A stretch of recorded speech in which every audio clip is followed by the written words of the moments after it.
Drop it on them random. What up, y'all? Welcome to another episode of That Time in Hip Hop, a podcast about the history, the nostalgia, but more importantly, the preservation of hip hop music and culture. I am your host, Vegas of Hip Hop Now podcast. I got with me my partner in crime, Tone of IntoTheDome.com. What's good, brother? Everything is love, baby. Sipping on some H2O. Yeah, no, yeah. I just had to go for straight liquor, man. It's cold outside, so it's okay. Straight liquor podcast, y'all.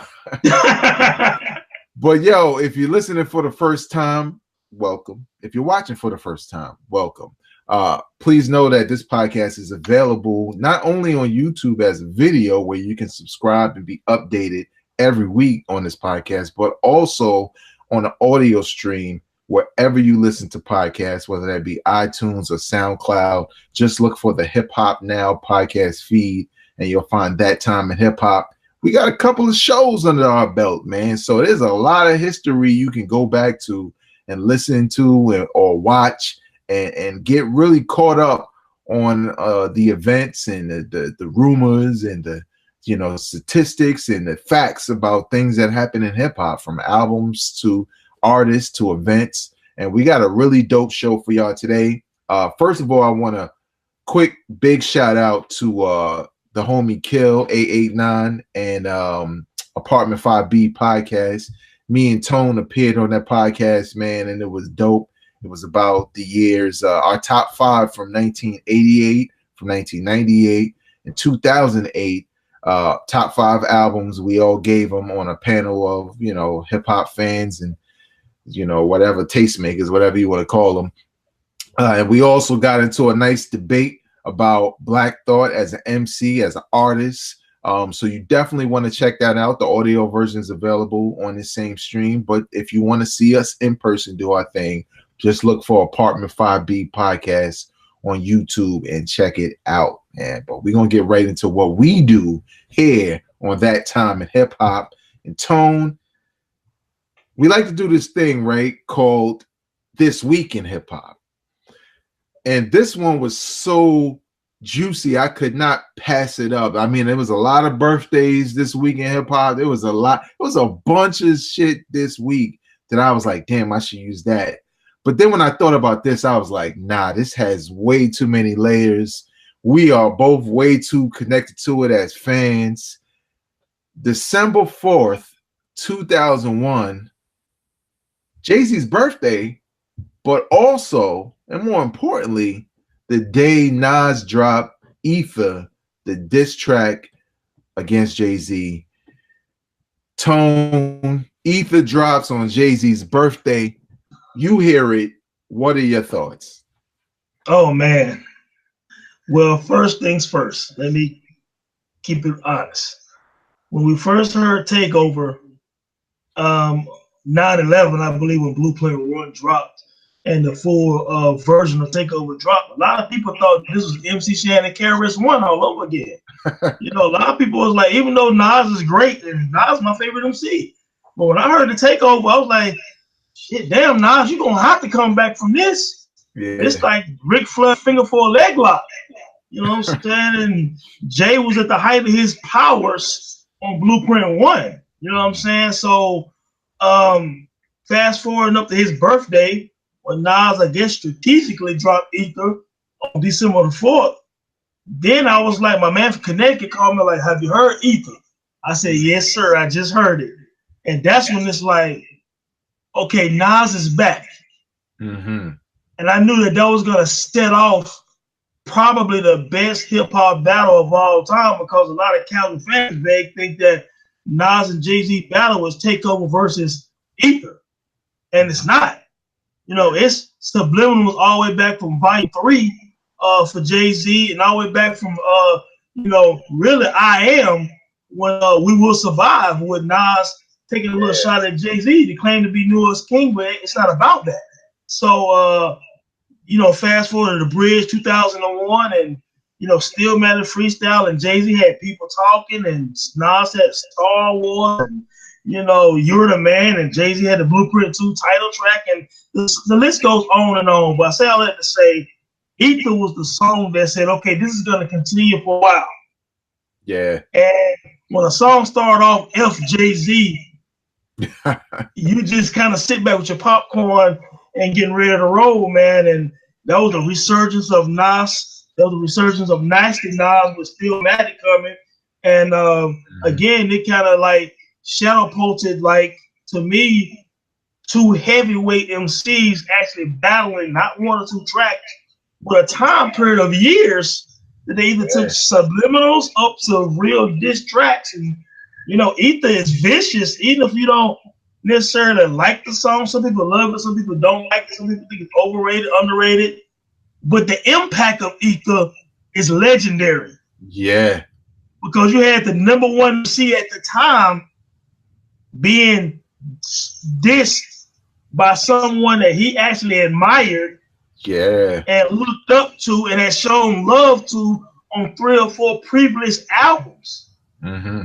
So Ether is the same impact as Ice Cube's No Vaseline, as LL Breaker Dawn, as Cannabis, second round knockout, and all of these other songs. Ether is that impact on hip hop, man. And now people start and continue to say, this person got Ether. That's Ether. This person got whatever. You don't use any other song. You use, yo, that person got Ether. You don't say they got Takeover. Yeah, pretty much. You know, this is the same song that made JayZ go to the radio station. You guys can YouTube it right now, after the show, rather, and hear his response after Ether. This man was hurt. This man was frustrated. He was in disbelief, because Ether was the kryptonite to Superman. JayZ was Superman, and from September on 2001. So man, Veg, it was just, I remember hearing it, man. I bought the bootleg, I'm sorry to say, before the actual album came out, and I was just like, Nas is back, baby. What you think, man? Yeah, man. I was right. We ain't know each other, but we was on the same wavelength, because I heard the full version of Takeover, and I kept thinking to myself, you know, like hearing the full version of Takeover and knowing Nostradamus was Nas's last album. Right. That combined, I was like, I don't know if he could come back from this, because it's JayZ, like you said, is at the height of his powers. Yeah. The Takeover record is dope. He's sitting here, even though I don't necessarily agree with it, but he's breaking down your career in a verse it sounds dope. Like he just had all the momentum going. Nas really didn't have much. You know, what we gonna go back and think about Illmatic, which was several albums earlier? Nah, he just didn't have much going for him to make us feel like he can come back from it.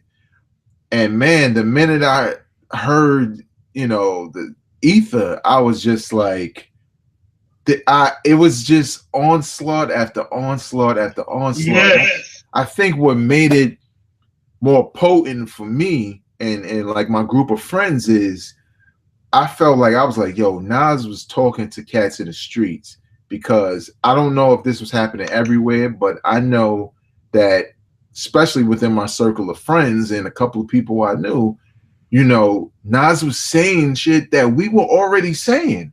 Like, we were already saying, we were reluctant to say it because JayZ was the man. Damn, Eminem kind of killed Jay on this joint. And then Nas puts it in Ether. You know, imagine how you feel when you were already thinking that.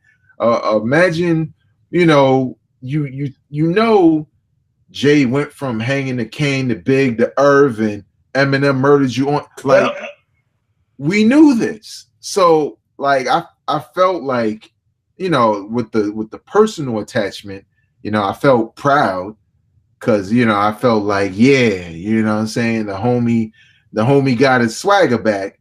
At the same time, you know, I'm a big JayZ fan also. I just felt like, damn, is it over for JayZ now?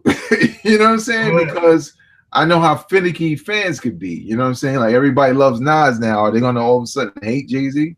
But man, Ether was just such a monster of a record for all the reasons that Tone explained. It's not just a dope diss record. I think a lot of times when people try to revisit it now and they say, well, why is it top 5? why is it number one to people, is not just the lyrics. It is the timing. It was what was said. It was who it was said to. It was in what it was in response to. It was the climate of hip hop in general. Hip hop at that point was really about lyrics big time. And if you were going to be dissing people, you better be coming with it. And Nas was buried with Nostradamus. He was in the ground with Nostradamus, and he rose to a status that he still has to this day. That Ether helped catapult him there, along with the Stillmatic album. Absolutely. And like Tone said, man, when your song becomes a part of slang, your song title is a definition of destroying dudes in a battle rap. That tells you who won. It just does. Because that's when people say they're going to ether something, it only means one thing. And Nas put out ether towards JayZ. And, some people still debate to this day, but people forget, Tone, the shit dropped on JayZ's birthday. Yeah, man.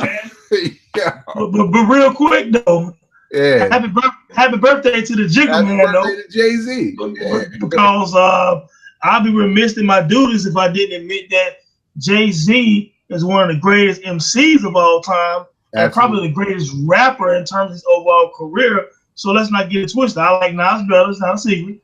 But I do not hold on against JayZ, man. He's one of the dopest ever to pick a mic up, man. Happy birthday to Sean Carter. He's definitely big for the culture. He's an amazing MC, man, skill-wise. And, yeah, man, 49th birthday was yesterday, man. So big up to Jigga, man. Yeah, man, like that's kind of the beauty of the whole thing, because the fact that they eventually went on to squash it, became the close friends that they kind of already was, but hip hop made it competitive, and there was some side people, and they went at it the right way, and and now they grown men who don't care about how you feel or your internet debates. And I love it. You know what I'm saying? I love what Jay doing. I love the fact that Jay was still able to be successful after that. Unlike what happened to Ja Rule. Ja Rule got murdered on wax, and people just act like he didn't matter anymore. So we're gonna dig in at some point. Yeah, we're gonna get into all of that, man. So let's get into the topic at hand, man. We got a dope topic for y'all. If y'all have been paying attention to the series of songs that have been going by, they come from a certain magazine that also used to put out like hit CDs back in the day. But Tone, go ahead, do the honors. Tell these people what we're here to talk about today. Yeah, well, you know what? I'm very excited because today we're here to talk about The Source magazine, the impact on the culture, the rise and fall of The Source magazine, and everything that involved around that situation. The reason why The Source right now is probably not looked at the way it was looked at when we were coming up. For example, The Source was literally the hip hop Bible. Every month you had to get The Source magazine. That started around 1988 as more or less a newsletter. You know what I'm saying? A couple little blurbs here and there, a party on 3rd Street, yada yada, whatever the case may be. It's kind of started small as more of a newsletter by a guy named Dave Mays, who was a Harvard student, man, who ended up moving to New York around 1990-ish. And he started with some of his guys from Harvard, which is funny to think about now. But that's people loving the culture, you know what I'm saying? And when it became a full-fledged magazine around 1991, and hit the newsstands on a grand scale, people started gravitating to it. Mm-hmm. And when they started rating magazines, we'll get into that at some point in the show. That's when I felt like it was cemented forever in the culture. But yeah, starting out, man, The Source, you know what I'm saying, it started growing and people started getting that joint every month. Now it's only like 6-7 times a year that I think The Source magazine is released. But at one point, it was every month.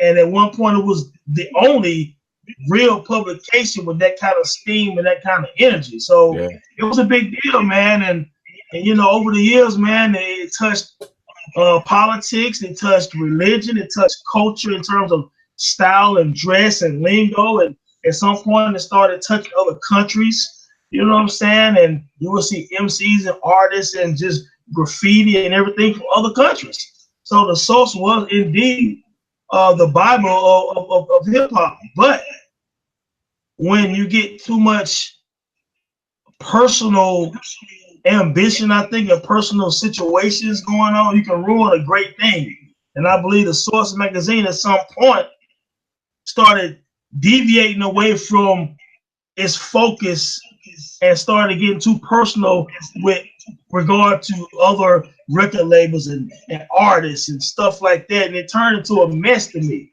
You know what I'm saying? But just real quick, man, I appreciated where it started. I'm a little discouraged about how it manifested into what it is today. But man, what was your first thoughts, man? Your first memories, man, of picking up a Source magazine? Well, my first experience with one, and it wasn't even like my personal experience. It was like I remember seeing the newsletter form, and I forget where it was, but I just remember, you know, seeing headlines about rappers. You know, I was so into rap even when I was little. You know, anything that said anything about some of my favorite hip hop artists, you know, I was on. But I never really paid that close attention. Like, you know, this is like a flyer about hip hop, whatever.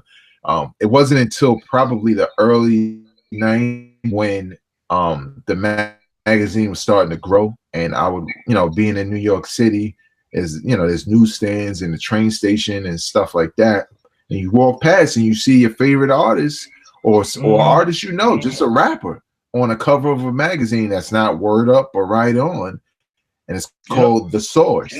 And you looking like, oh wait, this is all hip hop? Like, cause see, Right On and Word Up magazine was hip hop, R&B, all that. Usually, you know what I'm saying?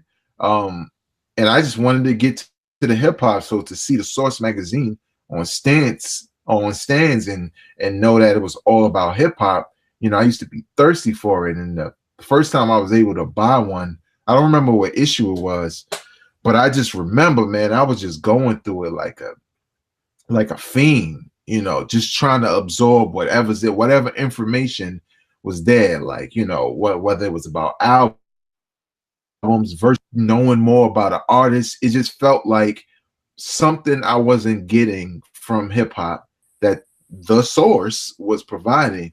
And once I bought one, I was hooked. I eventually got subscriptions, and I had subscriptions from when I was in high school all the way through college, because it was like the place you needed to go. Like, if you wanted to know what was hot, I would say this, like The Source, like I had my ear to the street with hip hop as far as, you know, video shows and everything else. But I would say that with The Source kind of opened or expanded my palette for hip hop, because yes, I'm from New York City, born and raised, Brooklyn, New York. But The Source was the magazine that would tell me Outkast just isn't a video I like that I saw this one time. You know what I'm saying? It would give me more information on them to say, yo, I think I want to buy that album. You know what I'm saying? Same thing for a lot of artists. So it literally was a source of information as it relates to hip hop. And as Tone alluded to, they started to get away from that as a publication. They started to pay too much attention to what they were covering, and they kind of let that influence how they presented their material, man. But let's talk about a couple of like features of The Source for you that, you know, stood out. Like when you got the latest, well, first of all, what's your first experience with The Source magazine, and what was it that made you subscribe to it to say, yo, I got to see how many mics this got, or verse of the year, or whatever it may be? Well, again, you know, we spoke several episodes ago about you being from New York. I'm in North Carolina. So same way you guys looked at music videos back in the day, you guys kind of lived it. Music videos for us was like a movie of hip hop. So The Source magazine for somebody from North Carolina like myself, when I saw it, I'm like, oh, okay, all hip hop, oh, that's how New York looks when I open it up. That's how advertisement with Nas with the, you know what I'm saying, with the Timbs and the pullover, you know what I'm saying? It was just like that flavor, the culture. We're like, okay, this is a dope magazine, you know what I'm saying? And then the articles on the magazine at the time were very detailed, which I appreciate because I write detailed articles myself. So I enjoy the time that I can tell they put into the interviews and to the articles and things like that. Also into the mic ratings of the record report. All of those things kind of make, like, for example, I used to literally go and buy albums based on the mics I saw. If I saw Biggie Smalls got 4.5 mics ready to die, and maybe at the time I only heard Party and Bullshit on Who's the Man soundtrack and Juicy and Dollar My Baby with Super Cat, but this damn album got 4.5 mics out of that scale is what? Five? Perfect. I'm going to go buy that. Yeah. You know what I'm saying? So it kind of started like that with me. I'm saying each month I would go 3 mics, nah, 4 mics, that's dope. 4.5, oh, I'm grabbing that. The Chronic got 4.5 mics. And I'm like, well, I'm gonna go get that Dr. Dre album. Yeah. Now, being from the South, that's a West Coast album. It got 4.5 mics out of 5. Then I listened to the Chronic album. I'm like, oh man, they biased. So I started thinking, like, wait a minute now. How did that album get 4.5 mics? It's perfect. How did Doggy Style get 4 mics? It's perfect. Snoop Dogg got 4 mics. Why ain't get 5 mics? I mean, Tribe Called Quest, People Instinctive Travels got 5 mics, but Doggy Style got 4. Yeah. You know, I'm like, wait a minute now. So then I was kind of like, but at the same time, I still was in love with The Source. I still love going to Record Report, and I still love the magazine overall. So that was my introduction to it. Was just, I think the first one I saw, Ice Cube might have been on the cover of it. You know, if I'm not mistaken, I believe Ice Cube had left NWA, and at some point I think he was on the cover of it. Either with America's Most Wanted or the Death Certificate, he was on the cover. Now, Ice Cube was on the cover a few times, but I think it was him being on the cover is my recollection. But again, Vay, you know, my introduction was the visual of a magazine with all hip hop, and I was a hip hop fanatic. Yeah. So it was the perfect thing for me at that time, man. Yeah.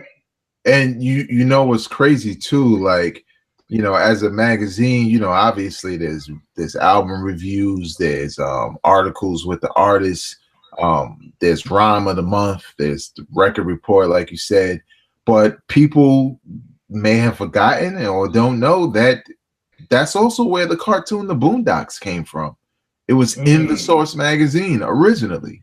If people remember the Boondocks, it used to be on Adult Swim, I believe. I think they had like 3 seasons or whatever. We all know Uncle Rucker and all that stuff, but it started in The Source magazine. And what was so dope about that magazine was the fact that it was all about hip hop. I mean, being able to buy a magazine and like open it and see the rhyme of the month. And in a lot of cases for me, I hadn't even heard the rhyme yet. So now I'm like, I have to hear this shit. You know what I'm saying? Because there's one thing to read it. It just gave you a deeper appreciation for hip hop from all levels. You know what I'm saying? When you can sit there and see, you know, Nas or Eminem or Saigon, like dudes that didn't really even have albums at the time, have Rhyme of the Month. And this dude don't even have an album. You're like, who is that? You know what I'm saying? Oh, and what was the other joint? The Unsigned Hype. Unsigned Hype. Remember this too. You know, first of all, like you said, when you see the Rhyme of the Month, it made you want to go and buy that artist's music. Was the name of the Source magazine? It's the perfect name because you literally go in there to get the knowledge to go out and so it can feed you all the hip hop you need. But Unsigned Hype, for example, think about this, babe. Early 90s, I'm in high school. Biggie Smalls on Unsigned Hype. You know what I'm saying? Yep. Common is on Unsigned Hype. Yep. Mobb Deep is Unsigned Hype. Yep. Eminem is unsigned hype. Yep. DMX is unsigned hype. Now these are some of the giants in the game. So when you give unsigned hype, when you see that cat in that little section in the magazine, you like, well, maybe it's gonna be something special about this dude. Mm-hmm. And so that was a big part of the Source magazine, the unsigned hype, man. And again, going back to the mics real quick, we used to argue. I'm sure you guys did the same thing, man, at Morgan State, but at UNCG and A&T here in North Carolina, we would get the Source magazines. We were drinking 40 ounces back then, you know what I'm saying, and smoke whatever we're doing, and we get the magazine, and we'd be like, man, you know, Nas got 5 mics for Illmatic, man, or Wu-Tang got, man, they got, how many mics they give for 36 Chambers? And we arguing back and forth about how many mics the album should have gotten. If they got too many mics, then they get enough mics. Or we would laugh when somebody didn't get like at least 3 mics. You know, I remember like one time, I remember like Young MC got like 1 mic for an album. Yeah. And it was like 1 mic. It was like, oh man, dude got 1 mic in the Source, dog. You know what I'm saying? Like, so it was a thing of camaraderie with other hip hop fans and hip hop heads. You debated what you saw in the magazine. You might be like, hey man, the unsigned hype dude is doper this month than that dude last month, or that verse of the month, man. I like that verse by, you know, Jay with the Damage or more than I like, you know, Buckshot verse. I mean, just whatever the case may be, it really drew a lot of strangers on college campuses and high school campuses and stuff like that. Just in general, strangers who didn't know each other, who loved hip hop, would talk about the Source magazine. Yeah, it was like, when you think back about it, for those of us that lived it, it was an amazing time, man, because like you said, it was kind of like we had this publication to validate our fandom, and it gave us a reason to kind of congregate and debate and to talk about it, and you know, and to kind of just discover all facets of hip hop. Like, I mean, think about the names that Tone just ran down that were unsigned hype. We're not talking about Common, the established MC and actor. We're not talking about the Notorious B.I.G. We're talking about Biggie Smalls in Brooklyn. You know what I'm saying? We're talking about Common in Chi-Town. We're talking about Eminem before Dr. Dre. You know what I'm saying? And then sitting there and unsigned hype. And it's a lot to be said about a publication at that point, which wasn't even at the highest level they had got to, being able to find these dudes before they're signed and highlight them in their magazine and be right. That's difficult. You know what I'm saying? Yeah. To be right about those names. You know what I'm saying? Like, it's more difficult for us to go back and think about who was in unsigned hype that wasn't that good. It's difficult to say. You know what I'm saying? Because every time we think back, we can only really think about dudes who eventually made some form of splash or whatever.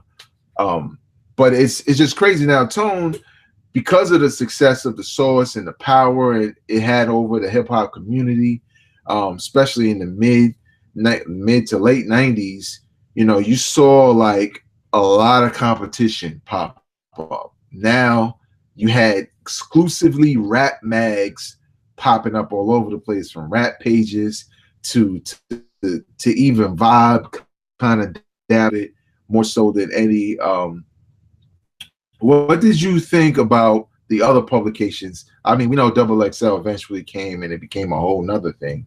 But what did you think about the Blaze magazines, the rap pages, all these other joints that started to step up their publishing to compete with the Source for our fandom, basically? Well, just like anything in life, it's about perspective and variety. So I wasn't mad at it, you know what I'm saying? As far as XXL came around 1993, I believe. So the Source had about 5 years up on them anyway. So XXL started kind of slow, and then they picked up, and they have they record type of system, the XXL and whatever. It's a classic and whatever the case may be. It has some pretty good articles, and XXL still is to this day, I believe. And then, you know, you had Vibe. They touched hip hop songs. I'm not mad at it. Blaze magazine, I think, only lasted for a little while. I think they had the right idea, but I think they came out and did too much too early. And I think they ran out of ideas with Blaze magazine. Rap Pages did the same thing, I believe. So, but the competition was never bad. But at some point, it ended up being Double XL and The Source magazine. You know what I'm saying? And during that time, Double XL and Source magazine started having some issues with each other. I believe certain writers were writing for The Source, and then went over and quit and go to Double XL magazine, and vice versa. So you had that whole thing that they end up being the two alpha dogs of hip hop publications. Everybody else fizzled out. I mean, Vibe magazine at some point really went back mostly to just pop culture, and that's especially after they did that East Coast West Coast edition of the Vibe, and you know they made a lot of mistakes with that issue because they fabricated really an East Coast West Coast rap battle. It really wasn't one. You know, there was no East Coast West Coast. That's a myth, people. You know, I know a lot of younger kids might be like East Coast, West Coast. I was there. I'm 43. You know, I was in the mix in my 20s doing that fake East Coast, West Coast. No, Pac had a problem with Bad Boy Records for different personal reasons after the quiet shooting. There was no East Coast, West Coast. Now, Tim Dog, we talked about Tim Dog several episodes ago. He did this Coast in the early 90s, but he didn't spark a whole coastal war. There was a couple of subliminals, but he didn't spark a coastal war. I mean, Pop kind of ignited a lot of energy at that time, but it wasn't really East Coast, West Coast. But people who don't really read magazines, they see the cover, and a lot of people in the streets thought it was East Coast, West Coast. So when people travel to the West Coast, they tried to pop off against West Coast kids, and then when people on the West came to the East, they had a problem with East Coast kids. So it started real street drama. Yeah. You know, if you was from the East Coast, you went to the West, that gang life is real. You know, Stretch and DMX talked about that on the Beef One DVD. You know what I'm saying? So yeah, a lot of people really getting harmed because of that. Then you had artists, hip hop artists, had to cancel some of their concerts out west, and some of those guys had to cancel some of their concerts out east because what Vibe did with that magazine, with that article. Yeah. With Puff Big on the front and the interview with Tupac in it. So yeah, I mean, you know, not to go too far off on that, magazines have power. And at some point, either you're using your magazine for good or evil.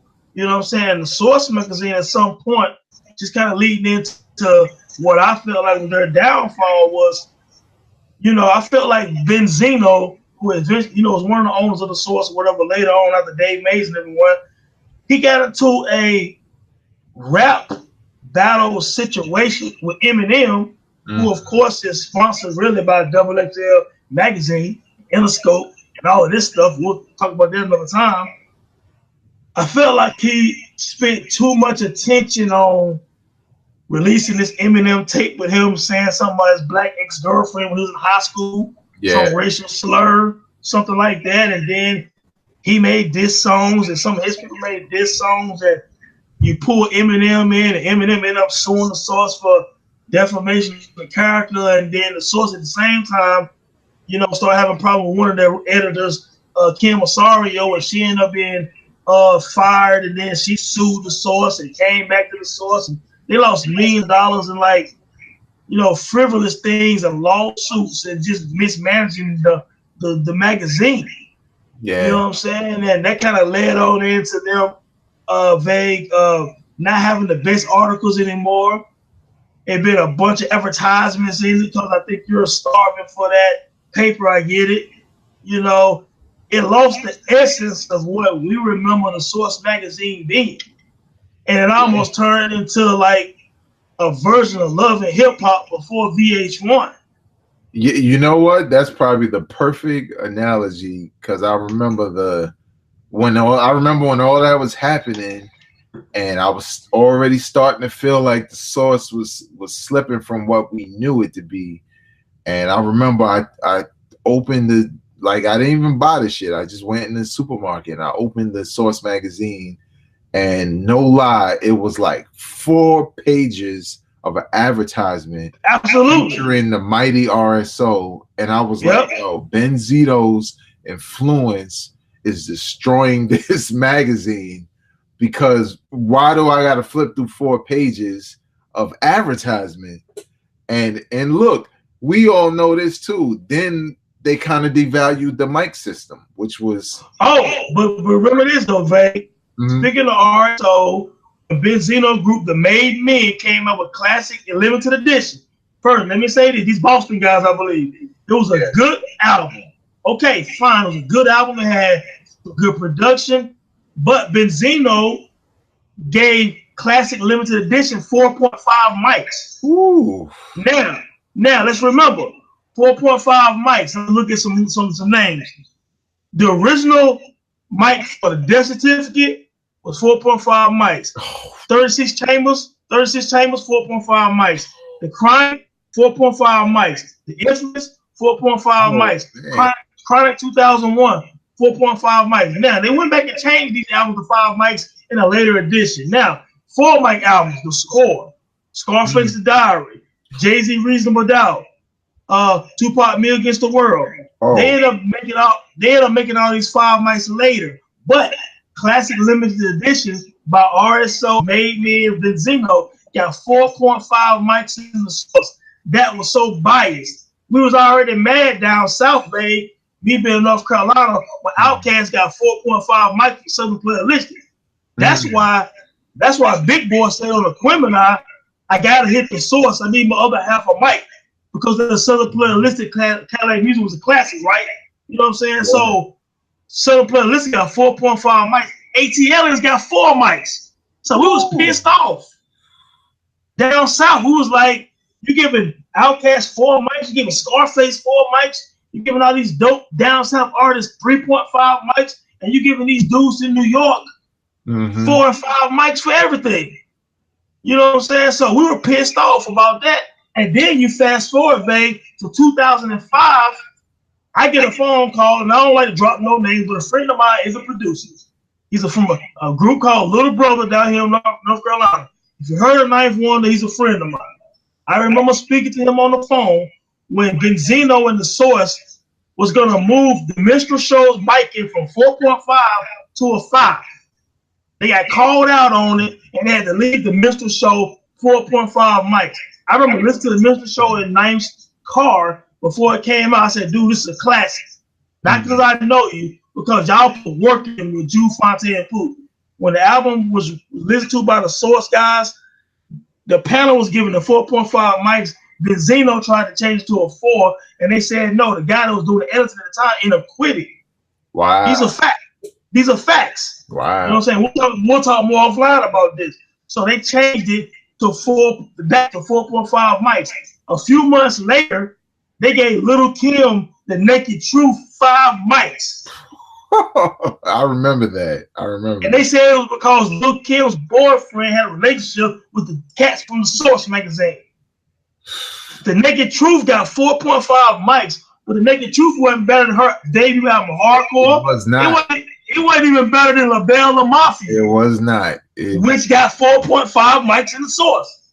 Yeah, it's so strange and it's terrible at the same time, man, because it was like The Source kind of went on the same trajectory as hip hop did, right? You know, hip hop was this thing in the 80s and the early 90s it was ours. You know, if you was a fan and you was ingrained in it, it was a personal thing. And somewhere in the mid-late 90s, it started making money, started getting bigger and better. It started being more available everywhere. And that just meant that everybody was making money and nobody knew what to do with it. And The Source was no different. The Source just did a terrible job of adapting to the culture the right way. Because we'd be remiss if we don't even mention how they just botched the Source Awards like every year. Not just the Suge Knight year, but like every year there was just always something that wasn't right about it, because in a lot of cases they were doing too much too soon. Let me say this real quick. Yeah. For anyone listening to this podcast today please go fact check. Go fact check Little Kim getting 5 mics for the Naked Truth. Go fact check Little Brother getting 4.5 mics for the Minstrel Show, but they were about to get shitted by getting 4 mics from Benzino. Look that up. Look up also Bun B for that Trio album. He got 5 mics for that album. Ooh. I believe they did that because so many people were complaining about down south MCs not getting their just due. That Bun B album was not 5 mics. It was a good album though. You know what I'm saying? But it wasn't 5. I'm gonna give somebody from the south 5 mics. Should have gave Scarface the Fix 5 mics. I'm being honest. I'm in North Carolina. I'm being honest. So they dropped the ball with that. And after I saw those 3 micings, I never bought another Source magazine again. I never went back to the Record Report again. I don't even know what any album has got as far as a grade in over a decade. Look, you ain't the only one. And one other thing to your point about the album reviews that I started to notice, as you know, like we mentioned earlier, as a person that would read it from cover to cover and really, you know, take heed to the words that was in there. Not only were the mic system just shot to hell after a while, you saw the turmoil that was happening within their organization, because you would read a Outkast review and it would be glowing. But then you would look at the mics and it's like, well, you gave them a 5 mic review. Right. But you ain't give them 5 mics. What's good with that? And so like politics destroys almost anything. You know what I'm saying? Especially when it's the politics of business over what we came there for, which was the art form.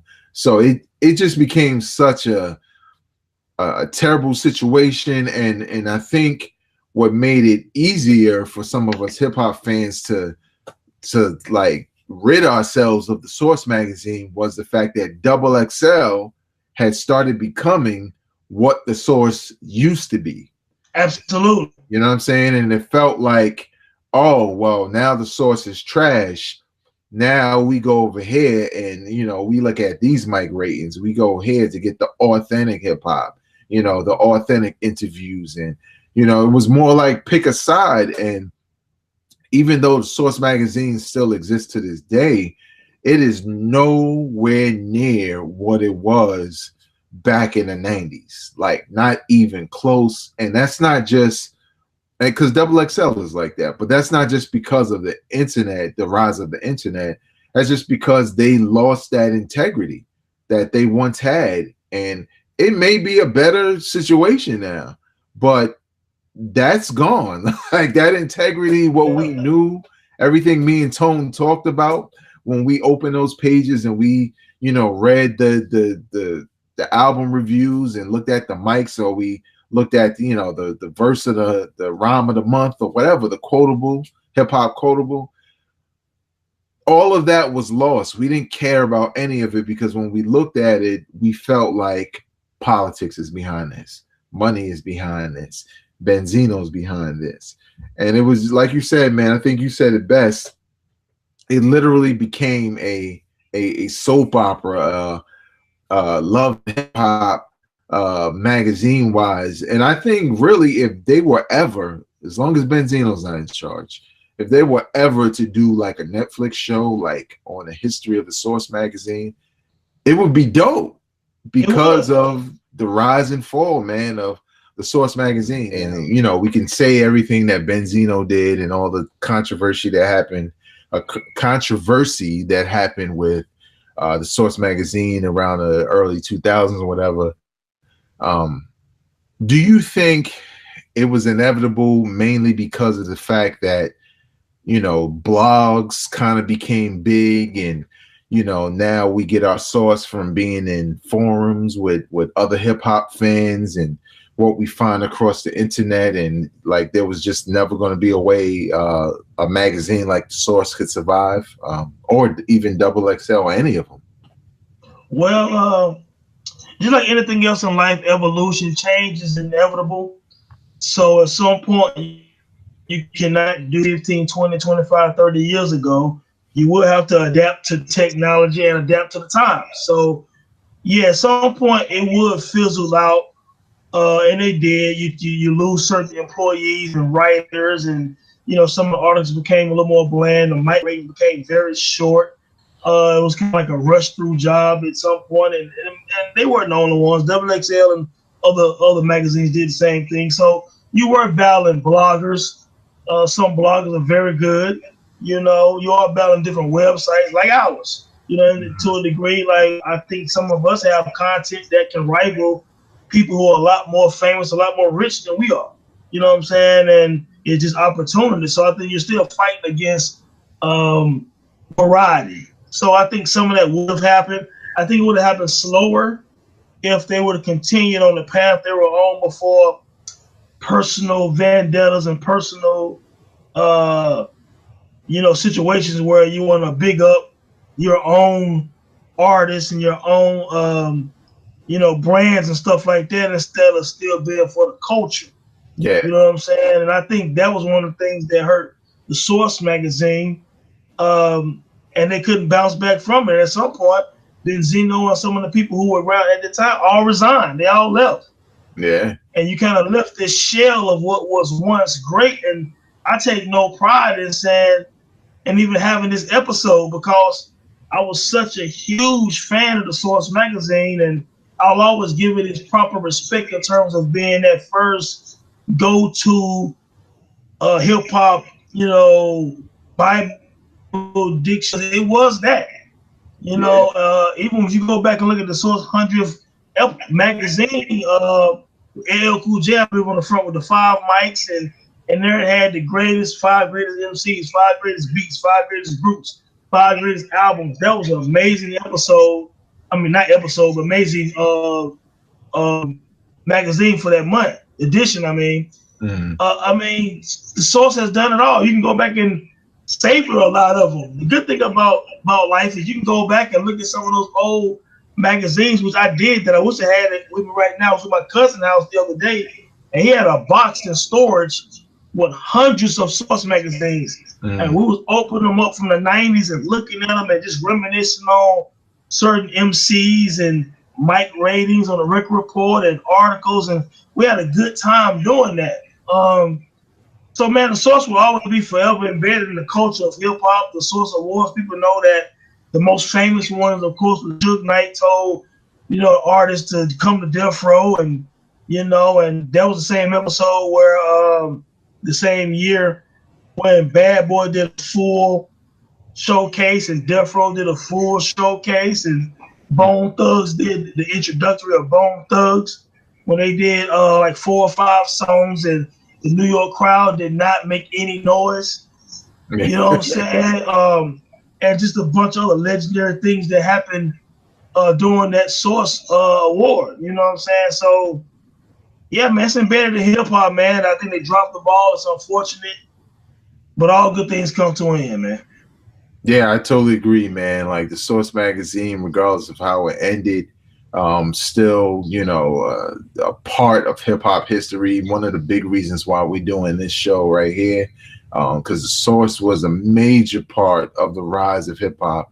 When you hear dudes talk about the 90s, it's not just the artists, man. It was the culture was turned up to a level that was unheard of for us at the time. Especially for East Coast rap, especially for expanding beyond New York and West Coast. You started to get cats who were respectable, you know what I'm saying? Or not even respectable, just the fact that you were hearing from cats from the South, you know what I'm saying, that you can listen to and say, yo, I saw that video the other day, you know what I'm saying? Let me read about their album. Let me read about them. It literally was the source for hip hop information, you know what I'm saying? And worthy of an episode here on That Time in Hip Hop, man. So salute to the Source magazine. Leave your comments in the comment section, man. If you were around for the heyday of the Source magazine, or maybe you came, maybe the time you started looking at it was in the late 2000s. What's your opinion on the Source magazine as a publication for hip hop? Leave your comments in the comment section. We'd love to know, how you feel about it. Get any feedback is worth it, because the Source magazine, man, was was the truth, man. Like Tone said, man, it was literally the Bible. You were envious if you walked to somebody's crib and they had the new issue before you had it. I mean, Tone, I'm not even gonna lie. There was times if somebody had the new issue, I didn't even want to see it because I just wanted to get. I want to get my own, no doubt. Yeah. I was the exact same way. Yeah, I want my own copy so I can sit down in my own space and absorb it, and then we can rap about it, man. But again, leave your comments in the comment section below. Let us know what's up. And the Source magazine is around in paperback form, and I don't know how they drop, but also on the internet. I follow them on Twitter, you know what I'm saying? But it's not the same, man. So now we get to the point in the show where we recommend to you an album that you should go back to and listen to. And my recommendation for this week is from none other than Master P, not his debut album for those who think it is, but it's Ghetto Dope. It's probably at the point where Master P was the man. He was literally taking over hip hop on a grand scale. He already had the huge record deal under his belt, and he was big. 19 songs on this album. Some of my favorite tracks: I Miss My Homies, Plan B, Weed and Money, Make Him Say into the video just happened too many times and I wasn't really feeling it. Gangsters Need Love, Pass Me the Green. Like, I think for me personally, I got into Master P when I saw the Bout It video movie documentary. Because for one, I was like, yo, no hip hop artist has done something like this. You know what I'm saying? That was one. Two, it introduced me to, even though I'm from New York City, I know the ghetto when I see it. And I am familiar with the ghetto when I see it. And seeing him do this and where he's coming from and their lingo and how they do things there was an attraction. I remember sitting with my friends just watching this joint, and yeah, the acting wasn't great. We didn't expect that. It wasn't The Godfather, but we were drawn into it, which furthermore took us more into the music. So by the time he dropped an album in Ghetto Dope, and I heard the title track Ghetto Dope, which I also like, how he just flips the Rakim joint, and he talking about selling crack, and you can hear the crack bubbling in the background in the pot. I was just like, man, this is just dope on so many different levels, man. It doesn't have to be the greatest lyricism you've ever heard put together, man. It's just dope hip hop. So it was one of those albums I bought on a humble, like, you know, when I was traveling back and forth from Baltimore to New York. Sometimes I would just buy an album that, you know, maybe wasn't on my high anticipated list, but I wanted to buy. Bought that joint, listened to that joint on a bus, man, and I was in 19 songs. Now I complain about 19 songs, but back then it was great, man. So my recommendation for this week for you to go back and listen to Master P's Ghetto Dope album. I mean, there's two album covers. There's one with a crackhead on it and one without. So whichever you find, you know, same songs on there. Check it out. And Pimp C, you know, came through on Miss My Homies like he always do. But yeah, dope album to me. One of my favorites. I go back to it from time to time and check it out. Tone, what's your recommendation for this week? First, real quick, man, give props to Master P, man, because P one of the first guys to do this independent thing on a grand scale, man. Legendary.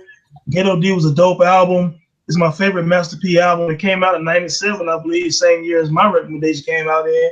So yeah, big up to Master P, man. So my recommendation, man, is none other than the 18th Letter. Rakim's 18th Letter album came out November 4th, 1997. Wow. Man, it was 5 years in between Don't Sweat the Technique, I believe, until this album was released. He was solo. Him and Eric B wasn't rocking anymore. He had spent a couple of years actually working with Dr. Dre, and that album never matriculated. You know what I'm saying? It was never completed. They had some creative differences, and so it got canned. But Rakim was rocking with Dr. Dre. You know what I'm saying? So he ended up going back to New York, getting with Clark Kent, Premier, Pete Rock, and a couple other guys, and he put together the 18th Letter. Great album, man. Rakim had missed the beat, the voice, the flow, the cadence, everything sounded great. The track, It's Been a Long Time. It felt like a 1990 Rakim. Yeah. Guess Who's Back? You know, man, I love Guess Who's Back. Remember That had a dope feel to it.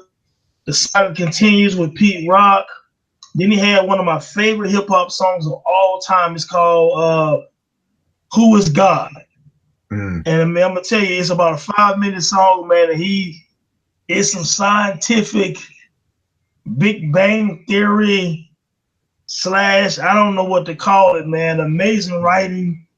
It was a dope album, and you can get the special edition. It had like all 12 or 13 new songs, and it also had the greatest hits attached to it called The Book of Life. Eric B. Rakim Greatest Hits added to the 18th Letter. It's a very good album, man. Very good production. If you have never heard it, go to YouTube and put in Rakim the 18th Letter, man. And I promise you, you will not be disappointed. For anybody who loves lyrics and just some deep knowledge and consciousness, put in that Rakim, Who Is God, and then let us know what you think about that in the comment section, man. Yeah, man, it's pretty dope, man. So those are two very different albums that we're recommending to you. You go back and you check them out. You know, we live in a different time, man. Everybody got some form of attachment to some streaming service where you can check it out for yourself without having to pay up front. And if you like it, definitely support it.